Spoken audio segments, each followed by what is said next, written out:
കുറഞ്ഞ ചെലവിൽ അത്യാധുനിക ആരോഗ്യ പരിരക്ഷ. MCS hospital. We take care of your health.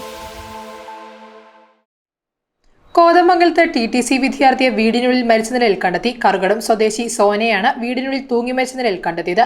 പ്രണയം നടിച്ച് മതം മാറ്റാൻ നിർബന്ധിച്ചാണ് ആത്മഹത്യയ്ക്ക് കാരണമെന്ന് കുടുംബം. കോതമംഗലത്ത് TTC വിദ്യാർത്ഥിനിയെ വീടിനുള്ളിൽ മരിച്ച നിലയിൽ കണ്ടെത്തി. കടുകടം ഞാഞ്ഞോൾമല നഗറിൽ കടിഞ്ഞുമ്മൽ പരേതനായ എൽദോസിന്റെ മകൾ സോനയാണ് ശനിയാഴ്ച ഉച്ചയ്ക്ക് തൂങ്ങി മരിച്ച നിലയിൽ കണ്ടെത്തിയത്. പുറത്തുപോയിരുന്ന അമ്മ ബിന്ദു ശനിയാഴ്ച ഉച്ചയ്ക്ക് 3-ന് വീട്ടിൽ തിരിച്ചെത്തിയപ്പോഴാണ് മുറിയിൽ തൂങ്ങി മരിച്ച നിലയിൽ സോനയെ കണ്ടത്.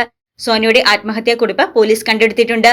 ഇതിന്റെ അടിസ്ഥാനത്തിൽ ആലുവ സ്വദേശിയായ റമീസിനെതിരെ ആത്മഹത്യാ പ്രേരണയ്ക്ക് കേസെടുക്കുമെന്ന് കോതമംഗലം പോലീസ് പറഞ്ഞു. കോളേജ് കാലത്ത് ഇരുവരും തമ്മിൽ പ്രണയത്തിലായിരുന്നെന്നും വിവാഹം ആലോചിച്ചെത്തിയപ്പോൾ മതം മാറണമെന്ന് യുവാവിന്റെ കുടുംബം ആവശ്യപ്പെട്ടെന്നും സോനയുടെ സഹോദരൻ പറഞ്ഞു. ഈ റമീസ് എന്റെ പെങ്ങൾ നമ്മൾ ഇഷ്ടത്തിലായി കഴിഞ്ഞിട്ട് വീട്ടിൽ കല്യാണം ആലോചിക്കുന്നതായിട്ട് വരാമെന്ന് പറഞ്ഞിരുന്നിട്ട് അപ്പം മരിച്ചിട്ട് ഞാൻ പറഞ്ഞു 1 വർഷം കഴിയാതെ ഇനി ആണ്ട് കഴിയാതെ നല്ല കാര്യങ്ങളൊന്നും നടക്കില്ലാന്ന് വേണ്ടി ആണ്ട് എടുത്ത് തരും. അവരന്ന് പറഞ്ഞു മതം മാറണമെന്ന്. അപ്പൊ ഞാൻ പറഞ്ഞു മതം മാറാം, കുഴപ്പമില്ല, അവളുടെ ഇഷ്ടമാണെങ്കിൽ മതം മാറാമെന്ന്.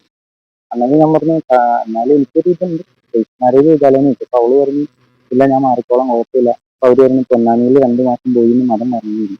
അതിന് 1 വർഷം കഴിയുമ്പോൾ എല്ലാം നടത്താനും പറഞ്ഞ് സെറ്റായിട്ടിരുന്നായിരുന്നു. അന്നേരമാണ് ഇവനെ ഇമ്മോറൽ ട്രാഫിക്കിന് ലോഡ്ജിന്ന് പിടിക്കുന്നത്. അങ്ങനെ പിടിച്ചു കഴിഞ്ഞാൽ ഇവര് രജിസ്റ്റർ ഇവളറിഞ്ഞു കഴിഞ്ഞിട്ട് ഇവന്റെ വാപ്പാട് ഉമ്മയുടെ എടുക്കുന്നത് പറഞ്ഞ് ഇവനെയും കൂട്ടി ഇനി ഞാൻ മതം മാറില്ല, എന്റെ വീട്ടുകാർക്ക് ഇത്രയും ഇതുമാണ്, അപ്പൊ ഞാനെന്തിനാ നിങ്ങളുടെ സൈഡ് മാത്രം നിൽക്കണം, ഇവനിങ്ങനെ എന്നോട് തെറ്റ് ചെയ്തിട്ടെന്ന് പറഞ്ഞ് അവൾ മതം മാറ്റുന്നു. അതിന് ഇവള് കൂട്ടുകാരുടെ വീട്ടിലേക്ക് പോയതാ, ഇവിടെ അടിമാലിയിലുള്ള.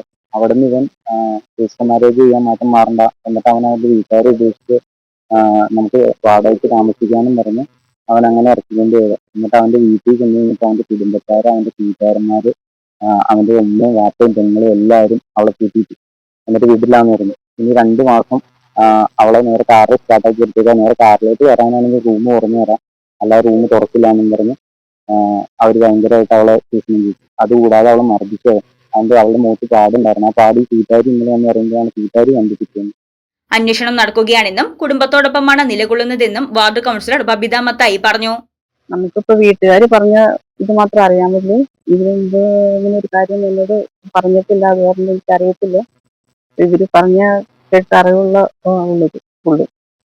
എന്ന് വെച്ച് കഴിഞ്ഞാൽ ഒരു പയ്യനായിട്ട് സ്നേഹത്തിലായിരുന്നതിനും അതുപോലെ പിന്നെ അവര് എന്തോ മതം മാറണമെന്നുള്ള ടെസ്റ്റ് ചെയ്ത് അവർ പെൺകൊച്ചിനെ നിർബന്ധിക്കുകയായിരുന്നു എന്ന് അറിയുന്നു.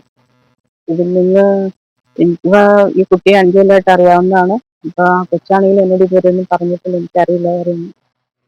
ഏതായാലും പോലീസ് സ്റ്റേഷനിൽ ഒരു അറിയിപ്പ് വാർഡ് കൗൺസിലർ എന്ന നിലയിൽ എന്നോട് വിളിച്ച് പറയുക. എനിക്ക് ആദ്യം ഇത് ഈ ടെസ്റ്റ് തയ്യാറാക്കുന്ന ആദ്യം മുതൽ അവസാനം വരെ ഞാൻ ഉണ്ടായിരുന്നതാണ്.